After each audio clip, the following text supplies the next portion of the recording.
Levitikosy toko 13.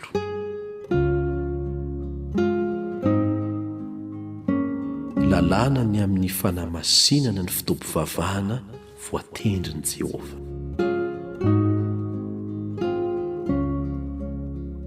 Ary Jehovah niteny tamin'i Mosesy ka nanao hoe: Mitenena amin'ny Zanak'Isiraely hoe, ny amin'ny fotoam-pivavahana voatendrin'i Jehovah izay hantsoinareo ho fivoriana masina, dia izao no izy: Henemana no hanaovana ny raharaha, fa ny andro fahafito dia tena andro fitsaharana, dia fivoriana masina.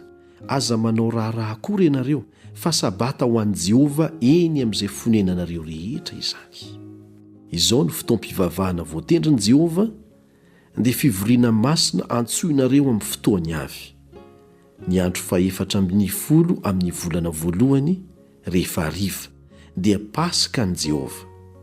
Ary ny andro fahadimy amin'ny folo amin'izany volana izany dia andro firavoravona ho an'i Jehovah, fihinanana ny mofo tsy misy masirasira. Hafitoana no hinananareo mofo tsy misy masirasira. Ary amin'ny andro voalohany dia hisy fivoriana masina ho anareo. Aza manao taozavatra akory ianareo, fa manatera fanatitra atao amin'ny afo ho an'i Jehovah hafitoana. Ary amin'ny andro fahafito dia hisy fivoriana masina koa. Aza manao taozavatra akory ianareo. Ary Jehovah niteny tamin'i Mosesy ka nanao hoe: Mitenena amin'ny Zanak'Isiraely hoe, rehefa tonga any amin'ny tany izay omeko anareo ianareo, ka hijinja ny vokatra any, dia mitondrà amboara iray amin'ny voaloam-bokatrareo ho any amin'ny mpisorona ianareo. Ary hanevaheva ny amboara eo anatrehan'i Jehovah izy, hankasitrahana anareo. Amin'ny ampitson'ny sabata no hanevahevan'ny mpisorona azy. Ary amin'izay andro hanevahevanareo ny amboara, dia manatera zanak'ondro lahy tsy misy kilema izay iray taona ho fanatitra dorana ho an'i Jehovah. Ary ny fanatitra hohanina momba azy dia koba tsara toto 2 ampahafolo-ny efa voaharo diloilo atao fanatitra atao amin'ny afo ho hanitra kasitrahana ho an'i Jehovah. Ary ny fanatitra hidina momba azy dia divay ampahefatry ny hina. Ary aza mihinana mofo na lango na saloim-bary maitso mandra-pahatonga ny andro izay hitondranareo fanatitra ho an'Andriamanitra reo. Ho lalàna mandrakizay amin'ny taranaka-reo hatramin'ny faramandimby izany eny amin'izay fonenanareo rehetra.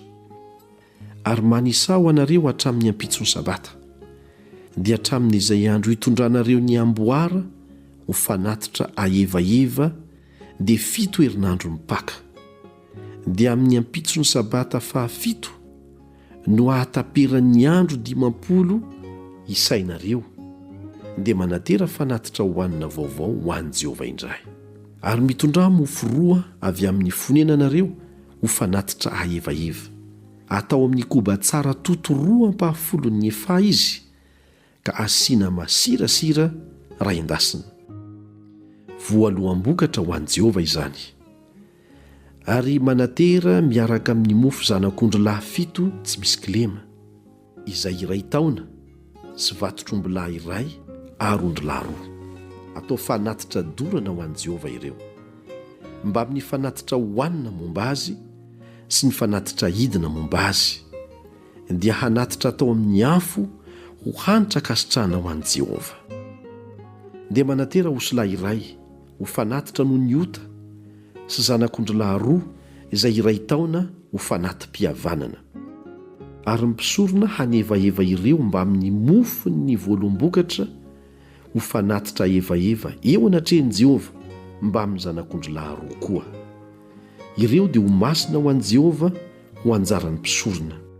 Ary miantsoa izany andro izany ho fivoriana masina ho anareo, ka aza manao taozavatra akory, ho lalàna mandrakizay amin'ny taranaka-reo hatramin'ny faramandimy izany eny amin'izay fonenanareo rehetra. Ary raha mijinja ny vokatry ny tanimbarinareo ianareo, dia aza jinjana avokoa ny eny an-tsisiny, ary aza tsiponina izay latsaka avy amin'ny vokatrareo, fa avelao an'ny malahelo sy ny vahiny izany.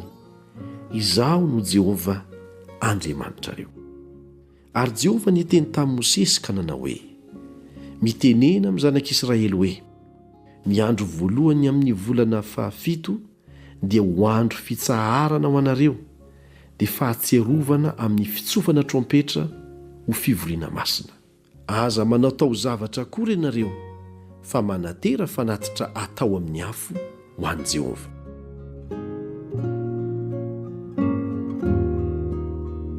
Ary Jehovah niteny tamin'i Mosesy ka nanao hoe: ary amin'ny andro fahafolo amin'izany volana fahafito izany dia ny andro fanavotana, hisy fivoriana masina ho anareo, ary ampahoro ny tenanareo ianareo ka hanatitra fanatitra atao amin'ny afo ho an'i Jehovah. Ary aza manao raharaha akory amin'izany andro izany, fa andro fanavotana izany, hanaovana fanavotana ho anareo eo anatrehan'i Jehovah Andriamanitrareo. Fa ny olona rehetra izay tsy mety miory amin'izany andro izany dia ho fongorana tsy ho amin'ny fireneny. Ary ny olona rehetra izay manao raharaha akory amin'izany andro izany dia ho fongorako tsy ho eo amin'ny fireneny.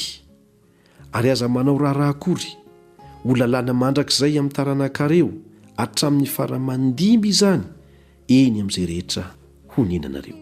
Ho tena andro fitsaharana ho anareo izany, ary ampahoro ny tenanareo ianareo amin'ny andro fahasivy amin'ny volana, rehefa hariva dia hatramin'ny hariva ka hatramin'ny ampitso hariva no hitandremanareo ny andro fitsaharanareo. Ary Jehovah niteny tamin'i Mosesy ka nanao hoe: mitenena amin'ny Zanak'Isiraely hoe, amin'ny andro fahadimy ambin'ny folo amin'izany volana fahafolo izany no hiantombohan'ny andro firavoravona fitoerana amin'ny trano ratsan-kazo hafotoana ho an'i Jehovah. Amin'ny andro voalohany dia hisy fivoriana masina. Aza manao tao zavatra akory, hafotoana no hanateranareo fanatitra atao amin'ny afo ho an'i Jehovah. Ary amin'ny andro fahavalo dia hisy fivoriana masina ho anareo koa, ka hanatitra fanatitra atao amin'ny afo ho an'i Jehovah ianareo. Fara fivoriana izany, koa aza manao tao zavatra akory.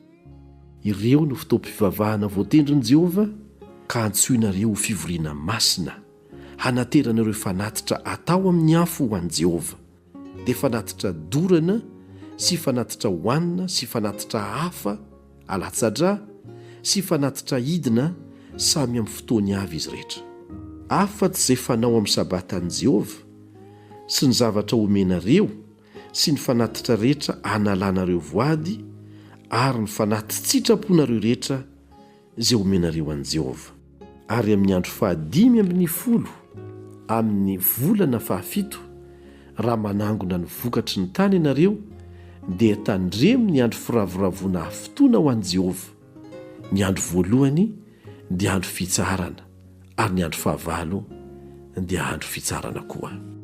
Ary amin'ny andro voalohany dia maka voan'ny hazo tsara tarehy, dia sampandrofia sy ratsan'ny hazo mikirindro ary hazo malahelo amoron-drenirano ho anareo, dia mifalia fotoana eo anatrehan'i Jehovah Andriamanitrareo ianareo.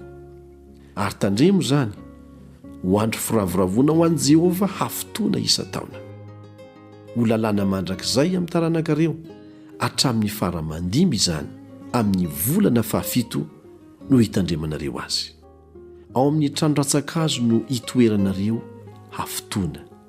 Ny tompon-tany rehetra amin'ny Zanak'Isiraely dia samy hitoetra ao amin'ny trano ratsan-kazo avokoa. Mba ho fantatry ny taranaka-reo fa nampilasy ny Zanak'Isiraely tao amin'ny trano ratsan-kazo aho raha nitondra azy nivoaka avy tany amin'ny tany Egipta. Izao ny Jehovah Andriamanitrareo. Ary Mosesy dia nilaza tamin'ny Zanak'Isiraely ny fotoam-pivavahana voatendrin'i Jehovah.